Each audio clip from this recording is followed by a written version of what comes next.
to Yosemite with Kevin Costner, streaming now on Fox Nation.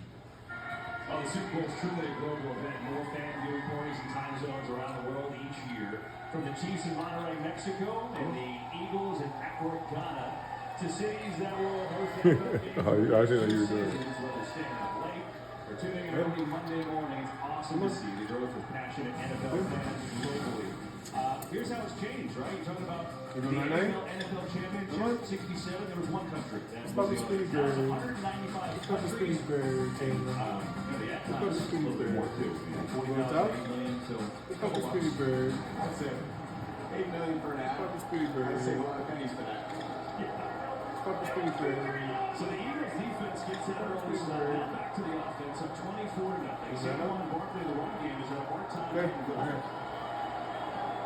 Hurts will throw the screen as well. Takes the ball on the edge. So Barkley up to the 25. It's interesting. He's done so much this year, but you've got to think that's an area of his game that's kind of untapped. Absolutely. Him in the passing game, he's got great hands. And the good thing about him is when he's in space, he does a great job making people miss. Today,